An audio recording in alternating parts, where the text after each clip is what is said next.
মিথ্যা তথ্য দিয়ে জিরো রিটার্ন দিলে ৫ বছরের জেল।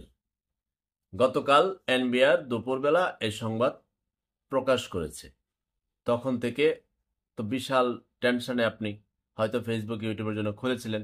এখন এটা আপনার সেই আয় নাই, আপনি দিবেন নাকি দিবেন না, আপনার টিন থাকলে দিতেই হবে। এখন আপনি বলছেন না আমি এটা বন্ধ করব। হ্যাঁ, বন্ধ করার উপায় আছে, সেটা জানবো।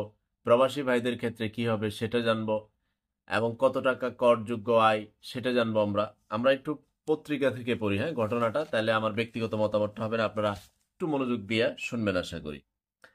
বাংলাদেশ প্রতিদিন পত্রিকা আজকের 11ই আগস্ট 2025। জিরো রিটার্ন নামে কোনো রিটার্ন দাখিলের বিধান নেই বলে জানিয়েছে জাতীয় রাজস্ব বোর্ড। এটার কোনো বিধানই নাই।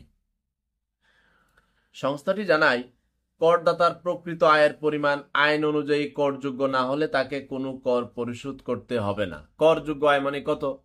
৩,৫০,০০০ টাকা যদি আপনার বাৎসরিক আয় মানে ৩,৫০,০০০-এর উপরে হয় তাহলে আপনাকে কর দিতে হবে। আর যদি ৩,৫০,০০০ টাকার নিচে আপনার ১ বছরের আয় হয় তাহলে আপনাকে দিতে হবে না, বাট টিন রিটার্নটা দিতে হবে। সেখানে আপনার আয় এবং ব্যয় লিখে দেবেন, এখানে কোনো কর আপনার দিতে হবে না, কিন্তু কোথাও আপনি শূন্য দেওয়া যাবে না। আচ্ছা, আমরা আর একটু যাই।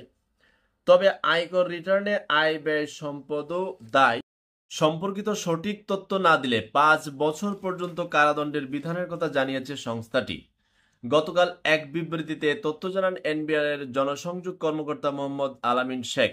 বিবৃতিতে তিনি বলেন, সামাজিক যোগাযোগ মাধ্যমে জিরো রিটার্ন দাখিল বিষয়ক কতিপয় ভ্রান্ত ধারণা প্রসূত পোস্ট জাতীয় রাজস্ব বোর্ডের নজরে এসেছে।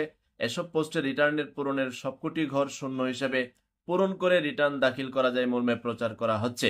এসব ভ্রান্ত ধারণার বশবর্তী হয়ে কোনো কোনো করদাতা তাদের আয়কর রিটার্নে আয় ব্যয় সম্পদ ও দায়ের বিষয়ে অসত্য ঘোষণা প্রদান করে আসছেন মর্মে জানা যায়।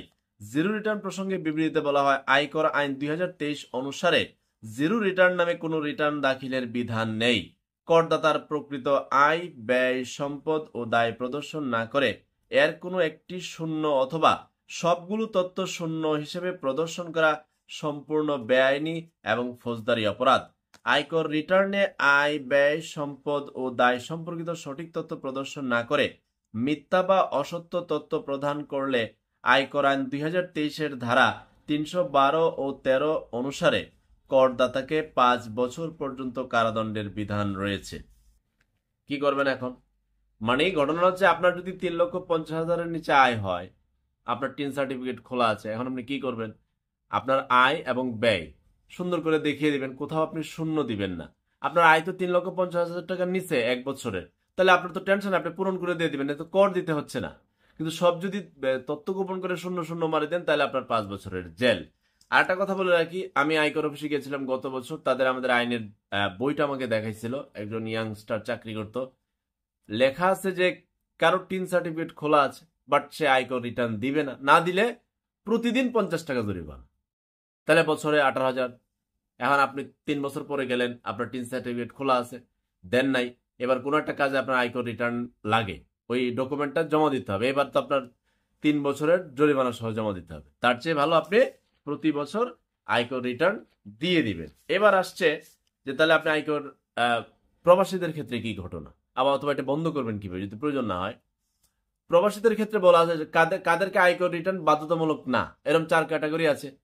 ৬৫ বছর বয়স বা তার বেশি এরকম ব্যক্তির আয়কর রিটার্ন বাধ্যতামূলক নয়। তারপরে বিশেষ চাহিদা সম্পন্ন ব্যক্তি, সনদ সাপেক্ষে, এরকম একটা উল্লেখ আছে। প্রবাসী, ওরা তো এমনিতেই দেশের রেমিটেন্স পাঠাইতেছে, ওইখানে তো দেশের সেবাই করতেছে, ওদের এটার প্রয়োজন নাই, বাধ্যতামূলক না। আপনার প্রয়োজন হলে দিবেন, নাহলে দিবেন না, ওটা লেখা আছে, আপনি একটু সার্চ দিলেই পাবেন। আর যদি কেউ মারা যায় তো শেষই। এবার আসছে তাহলে আমার অনেকে ফেসবুক ইউটিউবের জন্য খুলেছে, এখন তারা একটা বন্ধ করবে কিভাবে, আমরা সেটা একটু ৬টা নিয়ম আছে। তো টিন সার্টিফিকেট যদি বাতিল করতে চান ৬টা শর্তের মধ্যে আপনাকে পড়তে হবে। ১, যে করদাতাদের কর রিটার্ন দাখিলের কোনো বাধ্যবাধকতা নেই, মানে আপনার এটা দাখিল করতে পারেন, বাধ্যবাধকতা নাই, তাহলে আপনি বাতিল করতে পারবেন। বাধ্যবাধকতা ৪টা অপশন তো বললাম, যে প্রবাসী, তারপরে ৬৫ বছরের উপরে। আচ্ছা, মৃত্যু, অবসায়ন, অবলুপ্তি বা আশানুরূপ কোনো কারণে করদাতা অস্তিত্বহীন হয়ে গেলে তখন বাতিল করতে পারবেন। করদাতা স্থায়ীভাবে বাংলাদেশ ত্যাগ করলে এবং বাংলাদেশে তার আয় করার মতো কোনো কর্মকাণ্ডের সঙ্গে জড়িত না থাকলে তাহলে বাতিল করতে পারবেন। ডুপ্লিকেট বা একাধিক নিবন্ধন অথবা ভুল তথ্য সম্বলিত নিবন্ধন পেলে, কোনো কারণে আইনি মর্যাদা পরিবর্তন হলে, অন্য কোনো আইনানুগ কারণে টিন নিবন্ধন বাতিলের প্রয়োজন হলে, জটিল বিষয় যদি আপনি না বুঝেন সংশ্লিষ্ট আয়কর আইনজীবীর সাথে বসতে পারেন যে আমি এটা বাতিল করব, কিংবা আয়কর অফিসে যেতে পারেন। এবার জনগণের প্রশ্ন এত যে আমরা ঠিক আছে আমার আয় 3,50,000 টাকার বেশি ধরেন আপনার, এবার আপনি করও দিবেন, কিন্তু আপনার এই যে কর নিল সরকার, এইগুলো আপনার কি সামাজিক নিরাপত্তা, আর্থিক নিরাপত্তা, আপনার ব্যবসার নিরাপত্তা, আপনার পরিবারের নিরাপত্তা, আপনার ব্যক্তি নিরাপত্তা কি সরকার দিতে পারে? সম্পূর্ণ ব্যর্থ। কেন ব্যর্থ? 54 বছর ধরে এই লুটপাটের রাজনীতি চলে, বিভিন্ন চেতনার রাজনীতি চলে, রাষ্ট্র হিসেবে এখনো দাঁড়ায় নাই। বিদেশে কিন্তু কর দিতে হয়, মারাত্মকভাবে দিতেই হবে আপনাকে আয় থেকে, বাট ওদের কিন্তু সেবা মারাত্মক। কিন্তু বাংলাদেশের আপনি কর দিবেন বাট সেবা পাবেন না। যাই হোক, আপনারা আশা করি পত্রিকার এই পর্যন্ত এখন বুঝতে পারছেন। সবাই ভালো থাকবেন। আল্লাহ হাফেজ।